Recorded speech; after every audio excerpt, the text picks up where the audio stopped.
Hi hello welcome to TV. Data centre సరే, ఉద్యోగాల మాటేమిటి?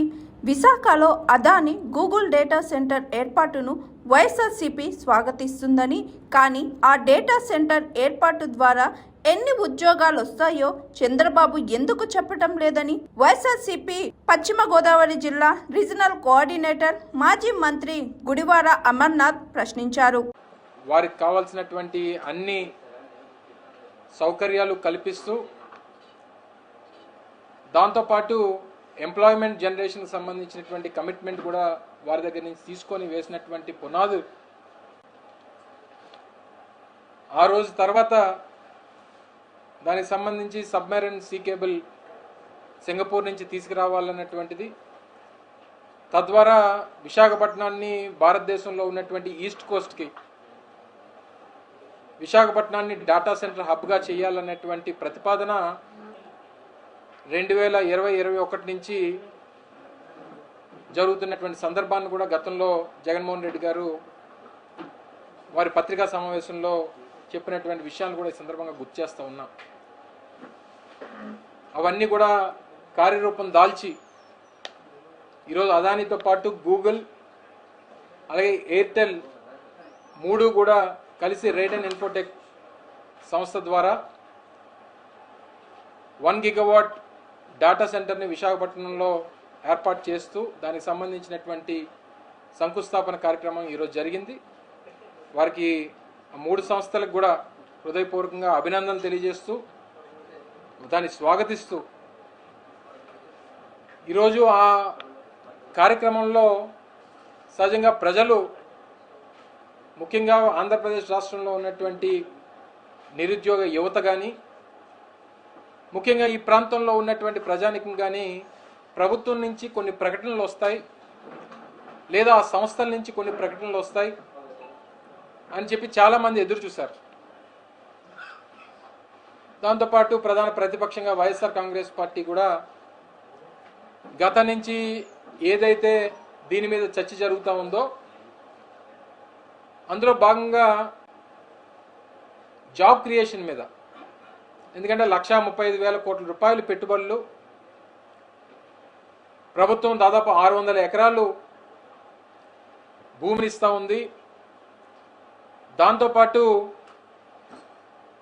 22,000 కోట్ల రూపాయలు ఇన్సెంటివ్స్ ఈ సంస్థకి ఇస్తూ ఉంది. దాంతోపాటు పవర్ కావాలి, వాటర్ కావాలి, ఇవన్నీ కూడా హ్యూజ్ రిక్వైర్మెంట్స్ ఉన్నాయి. వీటిని కూడా వారికి ఇన్ఫ్రాస్ట్రక్చర్ దీంట్లో భాగంగా వారికి సప్లై చేయాల్సినటువంటి బాధ్యత ప్రభుత్వం మీద ఉంది. సో ఇన్ని రకాలుగా మనం ప్రభుత్వం సహకరిస్తున్నప్పుడు ఎంప్లాయ్మెంట్ జనరేషన్కి సంబంధించినటువంటి ప్రకటన ప్రభుత్వం నుంచి ముఖ్యమంత్రి కానీ లేదా వారు ముఖ్యమంత్రి గారి కొడుకు కానీ ఎవరన్నా ప్రకటన చేస్తారేమో అని చెప్పి రాష్ట్రంలో ఉన్నటువంటి యువత అంతా కూడా ఎదురు చూశారు. అయితే గతంలో అక్టోబర్ మాసంలో అప్పుడు అదాని గూగుల్ వీరంతా కలిసి ఒప్పందం చేసుకున్నప్పుడు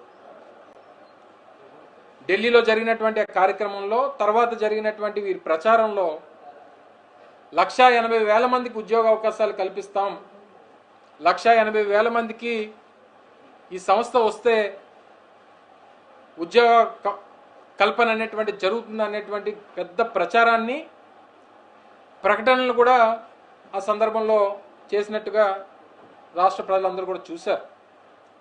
అప్పుడు ప్రతిపక్షంగా వైఎస్ఆర్ కాంగ్రెస్ పార్టీ కూడా ఆ రోజు డిమాండ్ చేసింది. ముఖ్యమంత్రి గారిని డిమాండ్ చేశాం, ఐటీ మినిస్టర్ని డిమాండ్ చేశాం, ప్రభుత్వ పెద్దల్ని డిమాండ్ చేశాం. ఓ పక్క జరిగినటువంటి ఒప్పందంలో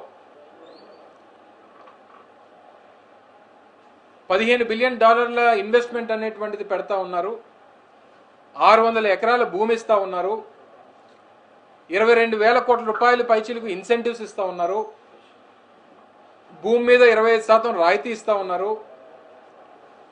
ఇన్ని చేస్తున్నప్పుడు ఒప్పందంలో ఏముందనంటే ఒప్పందంలో ఉన్నటువంటిది 200 ఉద్యోగాలు అనేటువంటిది ఒప్పందంలో ఉంది అనేటువంటిది అందరూ కూడా చూసాం. ఇది రికార్డెడ్ ఎవిడెన్స్. ఏదో వేగ్గా మేము మాట్లాడుతున్నటువంటి మాటలు కానీ లేదా ఏదో క్రిటిసైజ్ చేయాలన్నటువంటి ఉద్దేశంతో చెప్తున్నటువంటి మాటలు కాదు. ప్రజలకు ఉన్నటువంటి అనుమానాలను నివృత్తి చేయాలి, ప్రజలకు ఉన్నటువంటి అనేక అనుమానాల్ని ప్రభుత్వం క్లియర్ చేయాలనేటువంటి ఉద్దేశంతో ఆ రోజు నుంచి మేము ప్రశ్నిస్తూ వచ్చాం. వాళ్ళు 1,80,000 1,80,000 అనేటువంటి ప్రచారం చేశారు తప్ప కమిటెడ్గా ఇంతమందికి ఈ సంస్థ వచ్చినప్పుడు అదాని, గూగుల్, ఎయిర్టెల్ కలిపి చేస్తున్నటువంటి ఈ డాటా సెంటర్కి ఇది స్థాపన జరిగిన తర్వాత ఇన్ని లక్షల మందికి ఉద్యోగాలు వస్తాయనేటువంటిది గతంలో చెప్పారు. ఒప్పందంలో ఏమో 200 ఉద్యోగాలని ఉన్నాయి. దీని మీద క్లారిటీ కావాలనేటువంటిది ప్రజలు అడుగుతున్నారని అంటే దాని మీద లేదు 1,80,000 అని చెప్పి అనేక మంది మంత్రులు మాట్లాడారు. చాలా మందికి అవగాహన లేదు. ఈ మధ్య కొంతమంది స్టడీ టూర్కి కూడా వెళ్ళారు. అవగాహన లేనటువంటి వారు అందరూ కూడా తలా తోక సంబంధం లేకుండా మాటలు మాట్లాడడం, ఇవన్నీ కూడా గడిచినటువంటి 6-7 మాసాలుగా జరుగుతూ ఉంది. సరే, ఇదంతా అయింది. ఈ రోజన్నా ఈ వేదిక మీద నుంచి ఒక ప్రకటన వస్తుందేమో చూసాం. ఎక్కడ కూడా జాబ్ క్రియేషన్ గురించి ఈరోజు వేదిక మీద ముఖ్యమంత్రి కానీ, ముఖ్యమంత్రి గారి కొడుకు కానీ ఏ ఒక్కరు కూడా ఈ సంస్థ ద్వారా ఇన్ని వేల మందికో, ఇన్ని లక్షల మందికో ఉద్యోగాలు వస్తాయనేటువంటి మాట ప్రకటన ఎక్కడా కూడా చేయలేదు. ఎందుకు ఆ విషయంలో మీరు దాచిపెడతా ఉన్నారు? ఎందుకు చెప్పుకోలేకపోతా ఉన్నారు? లేదా ఒకవేళ ప్రపంచవ్యాప్తంగా ఉన్నటువంటి వారందరికీ తెలుసు డాటా సెంటర్స్ అనేటువంటివి, జాబ్ క్రియేషన్ అనేటువంటిది డాటా సెంటర్స్ ద్వారా జరగదనేటువంటిది చదువుకున్నటువంటి ఏ ఒక్కరికైనా తెలుసు. కానీ ఇన్ని సంస్థలు కలిసి వచ్చినప్పుడు గూగుల్ లాంటి సంస్థని వారితో కలిపి ఈ కార్యక్రమంలో భాగస్వాములు చేసినప్పుడు ప్రపంచవ్యాప్తంగా గూగుల్కి దాదాపు 1,80,000 మంది ఉద్యోగస్తులు ఉన్నటువంటి తరుణంలో ఒక 5,000 మందికో 10,000 మందికో గూగుల్ డెవలప్మెంట్ సెంటర్ కూడా విశాఖపట్నంలో పెడితే బాగుంటుంది అని చెప్పి వారితో ఈ ఒప్పందంలో భాగంగానే వారిని కమిట్ చేసి ఉంటే బాగుంటుంది కదా అనేటువంటిది మా తాలూకా వాదన. గతంలో విశాఖపట్నంలో హిల్ నెంబర్ 4 మీద మే 3, 2023లో ఆ రోజు జగన్మోహన్ రెడ్డి గారి చేతుల మీదుగా శంకుస్థాపన చేసినప్పుడు ఆ రోజు మేమిచ్చినటువంటి జీవో అదానికి ఇచ్చినప్పుడు 130 ఎకరాలు ఇచ్చాం. 300 megawatt data centre, 200 megawatt data centre, అలాగే IT business park, skill university, recreation centres అన్నీ కూడా ఏర్పాటు చేయాలని చెప్పి మేము ఇచ్చినటువంటి జీవో ఇది. ఆ రోజు కూడా 200 మెగావాట్ డాటా సెంటర్ పెట్టినప్పుడు జాబ్ క్రియేషన్ అనేటువంటిది ఒక 100 మందికో 200 మందికో ఉంటుంది కాబట్టి ఇంత ల్యాండ్ మనం ఇస్తున్నాం, కొన్ని రాయితీలు ఇస్తున్నాం. ఇచ్చినప్పుడు జాబ్ క్రియేషన్ జరగాలంటే ఒక ఐటీ పార్క్ అనేటువంటిది డెవలప్ చేస్తే ఆ జాబ్ క్రియేషన్ అనేటువంటిది జరుగుతుంది అన్నప్పుడు 25,000 మందికి కమిట్మెంట్ ఆ రోజు అదాని ఇవ్వడం జరిగింది. దానికి అనుగుణంగా ఓ 14,000 కోట్ల రూపాయలు పెట్టుబడి పెట్టి హిల్ నెంబర్ 4 మీద నిర్మాణాలు చేసి, ఐటీ పార్క్ అభివృద్ధి చేసి, ఒక స్కిల్ యూనివర్సిటీని ఏర్పాటు చేసి, ఒక రిక్రియేషన్ సెంటర్ని ఏర్పాటు చేసి దాదాపు 25 నుంచి 30,000 మందికి ఉద్యోగ అవకాశాలు కల్పించాలి అని చెప్పి చేసినటువంటి ఒప్పందం ఇది. మరి 1,35,000 కోట్ల రూపాయలు పెట్టి మీరు 25,000 కోట్ల రూపాయలు పైచిలకు మీరు రాయితీలు ఇస్తున్నప్పుడు ఎందుకు మీరు దాన్ని కమిట్ చేయలేకపోయారు అనేటువంటిదే మేజర్గా వస్తున్నటువంటి క్వశ్చన్. సో దీని మీద ప్రభుత్వం సమాధానం చెప్పాలని చెప్పి కోరుతా ఉన్నాం. రెండోది, దీనికి సంబంధించి వాటర్ రిక్వైర్మెంట్స్ కానీ, పవర్ రిక్వైర్మెంట్స్ గురించి కానీ సహజంగా మేధావుల్లో కానీ, చదువుకున్నటువంటి వారిలో కానీ, విశాఖపట్నం ప్రజల్లో కానీ చాలామందిలో డేటా సెంటర్స్కి వాటర్ రిక్వైర్మెంట్ ఎక్కువ కదా, పవర్ రిక్వైర్మెంట్ ఎక్కువ కదా, మరి దీన్ని ప్రభుత్వం ఎలా ఫుల్ఫిల్ చేస్తుంది అనేటువంటి ప్రశ్న కూడా ఉంది. సో దాని మీద ఏదన్నా సమాధానం చెప్తారేమో, ఒక కన్స్ట్రక్టివ్గా ప్రభుత్వం ఈ ప్లాన్ చేస్తుంది అనేటువంటి ఒక ఆలోచనని ప్రజల ముందు పెడతారేమో అని చెప్పి ప్రజలందరూ కూడా ఎదురు చూశారు. చంద్రబాబు నాయుడు గారికి సహజంగా ఉన్నటువంటి ఆనవాయితీ ఏంటంటే ఏదో ఒకటి చెప్పేస్తాం, ప్రజలు నమ్మేస్తారనేటువంటి ఆ భావనలో చంద్రబాబు నాయుడు గారు ఉంటారు. ఏం చెప్పారు ఇందాక వేదిక మీద? మరో 2 నెలల్లో గోదావరి నుంచి నీరు తీసుకొస్తున్నాను విశాఖపట్నం అని చెప్పారు. మరో 2 నెలల్లో ఎలాగా, ఏంటి, ఎప్పుడు అనేటువంటిది ఎక్కడ ప్రస్తావన లేదు. 2 నెలల్లో గోదావరి నీరు విశాఖపట్నంకి వస్తుందని చెప్పి ఒక మాట, ఒక పాసింగ్ రిమార్క్ చేసేసారు. ఎలా వస్తుంది విశాఖపట్నానికి గోదావరి నీరు? పోలవరం కాలువ ద్వారా తీసుకురావాలంటే పోలవరం కాలువ కనెక్టివిటీ లేదు, మధ్యలో ఆ కనెక్షన్స్ లేవు, 4-5 చోట్ల కనెక్టివిటీ లేదు. పైప్ లైన్ ద్వారా తీసుకొద్దామంటే పైప్ లైన్ లేదు. మరి ఎలా 2 నెలల్లో విశాఖపట్నానికి గోదావరి నీరు తీసుకొస్తారో చంద్రబాబు నాయుడు గారు ప్రభుత్వం సమాధానం చెప్తే బాగుంటుంది. దాని మీద కన్స్ట్రక్టివ్గా ఇదిగో ఇది మా ప్లాన్ ఆఫ్ యాక్షన్ ఇది అనేటువంటిది చెప్పేటువంటి ప్రయత్నం కూడా వారు చేయలేదు. పోనీ రేపు పోలవరం ప్రాజెక్ట్ పూర్తయిన తర్వాత అందులో ఉన్నటువంటి కేటాయింపులు విశాఖపట్నానికి ఏవైతే ఉన్నాయో అవి తీసుకురావాలి అని అంటే మీరేమో కేంద్ర ప్రభుత్వంలో ఏమో మాకు 45 మీటర్లు హైటు పోలవరంకి అవసరం లేదు, 41 మీటర్లు ఇస్తే చాలు, 41 మీటర్లతోనే పోలవరం పూర్తి చేస్తామని చెప్తున్నారు. 41 మీటర్లు పెడితే విశాఖపట్నానికి ఉత్తరాంధ్రకి నీరు ఎలా వస్తుంది? దాని మీద ఎందుకు మీరు సరిగ్గా స్పందించట్లేదు? ఏదో రకంగా పోలవరం ప్రారంభించామనేటువంటి మాట చెప్పుకునేటువంటి ప్రయత్నం జరుగుతూ ఉంది తప్ప 2004లో రాజశేఖర రెడ్డి గారు ఉన్నప్పుడు ఇచ్చినటువంటి విశాఖపట్నానికి సంబంధించినటువంటి కేటాయింపులే ఇప్పటికీ ఉన్నాయి తప్ప ఎడిషనల్ వాటర్ ఎలకేషన్స్ పోలవరం నుంచి విశాఖపట్నానికి కానీ ఉత్తరాంధ్రకు కానీ లేదా ఇండస్ట్రియల్ పర్పస్కి కానీ 2004 నుంచి జరిగినటువంటి కేటాయింపులు కాకుండా ఎడిషనల్గా ఏమైనా చేశారా? ఇప్పుడు ఇండస్ట్రియలైజేషన్ అనేటువంటిది నడుస్తూ ఉంది ఉత్తరాంధ్ర ప్రాంతంలో, ముఖ్యంగా విశాఖపట్నం, అనకాపల్లి లేదా భోగాపురం పరిసర ప్రాంతాల్లో, లేదా మూలపేట లాంటి పోర్టుల నిర్మాణం జరుగుతున్నటువంటి చోట దీనికి ఎడిషనల్ వాటర్ రిక్వైర్మెంట్స్ కావాలి, దానికి ఎడిషనల్ కేటాయింపులు కావాలి. దానికి మీ రూట్ మ్యాప్ ఏంటి? దీని మీద కన్స్ట్రక్టివ్గా ఒక ప్లాన్ ఆఫ్ యాక్షన్ అనేటువంటిది ప్రకటన లేదు. పోనీ పవర్ అంటే డేటా సెంటర్స్కి పవర్ రిక్వైర్మెంట్ కూడా ఎక్కువ ఉంటుంది. ఆ పవర్ రిక్వైర్మెంట్ గురించి చెప్పమంటే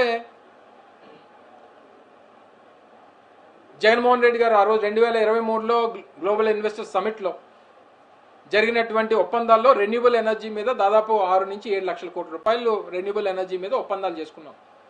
రిలయన్స్తో కానీ, అదానీతో కానీ, ఆర్సిలర్ మెటల్తో కానీ, లేకపోతే గ్రీన్కోతో కానీ, ఇటువంటి పెద్ద సంస్థలతో అనేక మందితో ఒప్పందాలు, రెన్యూ పవర్తో కానీ అనేక మందితో ఒప్పందాలు చేసుకున్నాం. మనకున్నటువంటిది దాదాపు 90 గిగావాట్ కెపాసిటీ ద్వారా సోలార్ కానీ, విండ్ కానీ, పంప్డ్ స్టోరేజ్ కానీ ఆంధ్రప్రదేశ్లో ఉన్నటువంటి జియోగ్రఫికల్ కండిషన్స్ వల్ల ఆ అడ్వాంటేజెస్ మన రాష్ట్రానికి ఉన్నాయి. సో ఈ ఒప్పందాలు చేసుకున్నాం కాబట్టి పవర్ జనరేట్ అయ్యి వచ్చేస్తుంది అనేటువంటి మాట చంద్రబాబు నాయుడు గారు చెప్తా ఉన్నారు తప్ప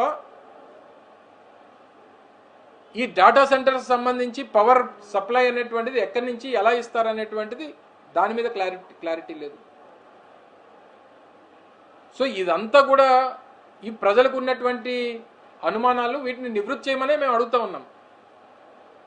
అసలు గూగుల్ రావడానికి, గూగుల్ డేటా సెంటర్ ఎస్టాబ్లిష్ అవ్వడానికి ఇనీషియల్గా పునాదులు పడింది జగన్మోహన్ రెడ్డి గారి టైంలో. అదానీ డేటా సెంటర్ ద్వారా విశాఖపట్నంలో డేటా సెంటర్ ఎస్టాబ్లిష్ చేయాలనేటువంటిది ఆ రోజు ఉన్నటువంటి మా ప్రభుత్వం తాలూకు ఆలోచన. అందుకనే కదా 2021లో మార్చిలో ఈ లెటర్ సింగపూర్ ప్రభుత్వానికి రాసినటువంటి లేఖ ఇది. ఏమని? విశాఖపట్నం కేంద్రంగా సబ్సీ కేబుల్ ఏదైతే ఉందో ఈ డేటా సెంటర్స్ కావాల్సినటువంటి సబ్మెరైన్ కేబుల్ సింగపూర్ నుంచి విశాఖపట్నానికి దాదాపు 3700 కిలోమీటర్లు కావాలని చెప్పి వేయవలసిందిగా రిక్వెస్ట్ చేస్తూ సింగపూర్కి రాసినటువంటి లేఖ ఆ రోజు మా ప్రభుత్వంలో ఉన్నప్పుడు మా ప్రిన్సిపల్ సెక్రటరీగా ఉన్నటువంటి జయలక్ష్మి గారు ఆ రోజు రాసినటువంటి లేఖ. ఇప్పుడు ఈయన కొత్తగా వచ్చి సబ్మెరైన్ కేబుల్, సీ కేబుల్ అని, అదని ఇదని ఈయనేదో కొత్తగా కనిపెట్టినట్టుగా చంద్రబాబు నాయుడు గారు మాట్లాడుతున్నారు. పునాదులు పడింది 2021లో. 5 ఏళ్ల క్రితం నుంచి దీని మీద ఫైట్ చేస్తే ఈ రోజుకి అది ఈ స్థాయికి ఈ పరిస్థితులకు వచ్చింది. సరే, క్రెడిట్ చోరీలో మిమ్మల్ని దాటేవారు లేరు, దానికి మీరే సాటి అనేటువంటిది ప్రజలు అనుకుంటున్నటువంటి మాట. సో దీని మీద ఉన్నటువంటి ఈ అనుమానాలన్నింటినీ కూడా నివృత్తి చేయాలి అనేటువంటిది ప్రతిపక్షంగా వైఎస్ఆర్ కాంగ్రెస్ పార్టీ ప్రజల తరపున ప్రభుత్వాన్ని కోరుతా ఉంది. ఇక ముఖ్యమంత్రి గారు కొడుకు మాట్లాడాడు. అది ఒక ఇంటర్నేషనల్ వేదిక. అదాని కానీ, గూగుల్ కానీ, లేకపోతే ఎయిర్టెల్ కానీ, దానికి సంబంధించినటువంటి ప్రతినిధులు వివిధ దేశాల నుంచి, అలాగే కొంతమంది ప్రముఖులు ఇతర రాష్ట్రాల నుంచి ఈ వేదిక మీద ఉన్నప్పుడు, సో ఇటువంటి సభలు సమావేశాలు అయినప్పుడు సహజంగా ఇంటర్నేషనల్ ప్రెజెన్స్ ఉంటుంది. అలాంటి దగ్గర ఏం మాట్లాడాలి, ఎలా మాట్లాడాలి అనేటువంటి కనీస జ్ఞానం లేకుండా సబ్జెక్ట్ మీద మాట్లాడిన తప్పులేదు, కన్స్ట్రక్టివ్గా మాట్లాడిన తప్పులేదు. చివరికి మీరు వచ్చి అక్కడ కూడా రాజకీయాలు, పనికిమాల పంచ్ డైలాగులు ముఖ్యమంత్రి గారి కొడుకు మాట్లాడతాడు. పంచుల మీద, ప్రాసల మీద పెట్టేటువంటి శ్రద్ధ ముఖ్యమంత్రి గారి కొడుకు పని మీద పెడితే బాగుంటుంది అనేటువంటిది మా తాలూకా సలహాగా తెలియజేస్తా ఉన్నా. ఇప్పుడు ఎందుకు ఈ పంచ్ డైలాగులు అంటే 10 రోజులు కనబడకుండా పోయి ఎక్కడికి వెళ్ళాడో తెలీదు, ఏం చేశాడో తెలీదు. చివరికి రాష్ట్రం అంతా కూడా దాని మీద చర్చ జరుగుతుంటే ఈరోజు విశాఖపట్నం వచ్చిన తర్వాత ఈరోజు నేను కుటుంబ సమేతంగా నేను షికార్కు వెళ్ళానని చెప్పి ఈరోజు ట్వీట్ చేస్తాడు. మిమ్మల్ని కుటుంబ సమేతంగా ఎవరు వెళ్ళొద్దని అనలేదు, మీరు ఇక్కడే ఉండి మీరు సాధించేది కూడా ఏం లేదు. కానీ ఆ మొక్కేదో ముందు చెప్పుంటే నీ మీద ఇంత చర్చ జరగదు కదా. 7 మంత్రులేమో సింగపూర్, ముఖ్యమంత్రి గారి కొడుకేమో ఇంకొక ఊరు, ముఖ్యమంత్రి గారేమో హైదరాబాద్, ఉప ముఖ్యమంత్రి గారేమో పాపం వారి హాస్పిటల్. మరి రాష్ట్ర పరిపాలన, రాష్ట్రంలో ఎక్కడ కూడా పరిపాలన అనేటువంటిది లేదు, ప్రజలందరూ కూడా ఇబ్బందులు పడేటువంటి పరిస్థితి ఉంది.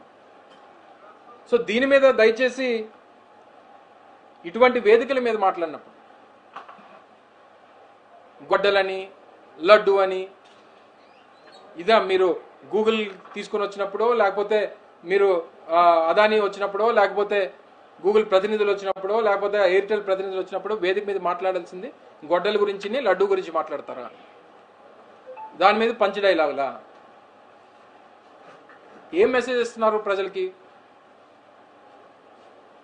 మీరు మళ్ళీ లా అండ్ ఆర్డర్ గురించి మాట్లాడతారు, మా మీద తప్పుడు ప్రచారాన్ని చేస్తారు. దయచేసి ఇవన్నీ మానుకుంటే మంచిది అనేటువంటి